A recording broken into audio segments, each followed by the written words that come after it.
Hey, good morning. It's Patricia Murphy. It's Thursday. This is Seattle Now. Good news, foodies. Seattle restaurants are weeks away from a green light to fully reopen for business.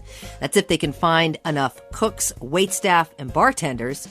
We'll talk about the labor shortage hitting the city's restaurant scene with Seattle Times business writer Paul Roberts. But first, let's get you caught up. Hey, Seattle's number one at something, and it's not the cost of housing. Mayor Durkin says Seattle has vaccinated 70% of eligible residents.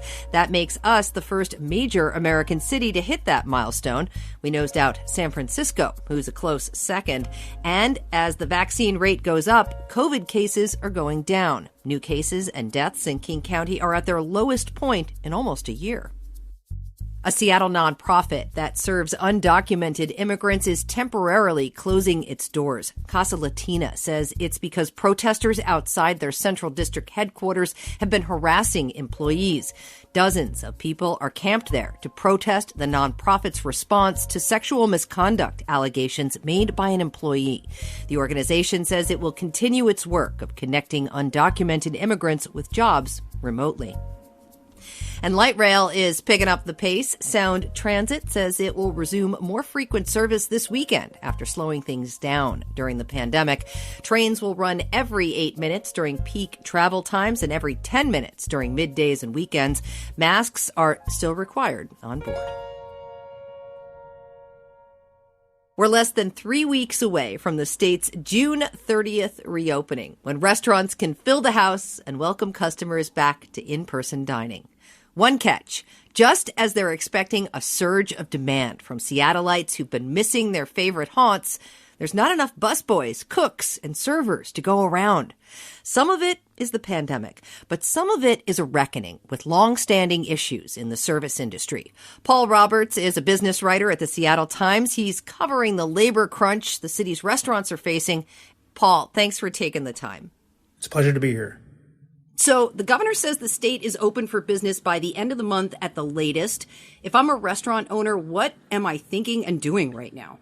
Well, you're probably thinking two things. You've got, on the one hand, you're very excited about being able to reopen fully and to start recovering some of the, the money you lost over the last 14 or 15 months with all these restrictions. At the same time, you're probably freaking out because you can't find enough staff to fully reopen, to take advantage of these lifting restrictions. So what's driving the labor shortage, Paul? Where are all the people who were doing these jobs before the pandemic? Well, so you've got a bunch of competing explanations. So one of the narratives out there is that, we made unemployment benefits too generous, and that is encouraging still a lot of people to sit home. Why would they go back to work when they can make almost as much money on unemployment? Washington also relaxed the restriction that requires you to look for a job while you're collecting unemployment. And those two things together, the generous benefits and the no job search requirement, are seen as really contributing to this labor shortage. And that's a big part of it. But there are other factors at play. What else is factoring in here, Paul? Well, I think you got to keep in mind that there's probably around 27,000 food service workers who are now collecting unemployment benefits. That's a lot of workers, but that's still only around 40% of what the industry estimates it needs to fully reopen. And so the real question is, where are the rest of those workers and what happened to them? And in some cases, they've gone to other sectors. Restaurants weren't open, so they went to grocery stores. They went to warehouses. Amazon, has been hiring a lot. So there's that issue. There's the issue of people who can't come back to work. They're stuck at home taking care of kids because daycare centers closed or schools haven't fully reopened. There are people who would have come out of high school and food service would have been their first job, but there was no food sector for them to go into, so they went to other places. There are all these factors combining, sort of a perfect storm to create this labor shortage. And what that means is that it's not going to be a quick fix. How much of this is the pandemic, Paul? How much of this was a pre-existing condition in the industry? I think it's both. I think it's really hard to separate those because there is clearly a shortage. You can see the number of job postings is going up and the number of people who are responding to those is going down. So there's a legitimate shortage. And, it's a high churn industry to begin with. A lot of folks go into it thinking I'm going to do this for a couple of years as a way of maybe paying for college or on my way to something else. And so that maybe got accelerated. Then you have people who've been in there for years and decided it's just not worth it. I talked with a guy who had been a sort of a high-end chef for about 15 years, and he got laid off twice during the pandemic. And that's another issue, is that a lot of them, they don't trust that the state's actually going to stay open because they've been told that before. Then case counts rise, restrictions come back, and they're laid off again. And so, they're thinking maybe a new COVID variant shows up or, some other issue, and they don't want to get laid off a third or fourth time. And this fellow decided he was going to train to become, a solar engineer. And he told me, he said, look, the money I'm making now is not as much as I can make as a high-end chef, but it's more stable. And for him, that was valuable. And I think that touches on a larger truth about this pandemic, right? It goes way beyond just restaurant workers. This has been a time where a lot of people are reevaluating who they are and what's important, and maybe feeling like the old plan isn't the right plan anymore. Right. And I think, so recessions are often an opportunity for exactly that. You're sort of given some forced downtime, so you use it to think, well, when this comes back, do I want to go back to the same place where I was?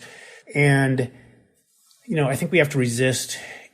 We're really, I think as a society, we really want to have an easy answer for a lot of these things, both in terms of fixing it, but also just in understanding it. And it was really, it was appealing to be able to say, well, it's these generous unemployment benefits. It's the lack of a job search requirement. And that's clearly a big part of this. But I think we have to sort of step back and say, there's a lot of things that drive an individual's decision on whether to go back to a job. Like I talked to a guy who went back to his job as a bartender, and he just said, customers are gross, and they've always been gross. But he's now had a little time off, actually, a year, and he's going back to the same place, and he's seeing a crowd doing the same sort of antics, and he's thinking, do I really want to subject myself to that?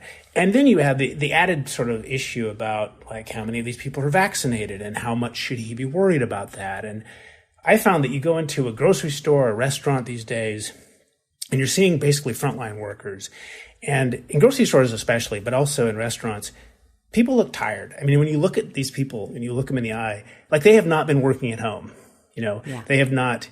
And I think that's really starting to weigh on some of them. There's a cost of doing business here that's a lot of us don't even see, but that these folks have been experiencing for 14 months, and they're done with it.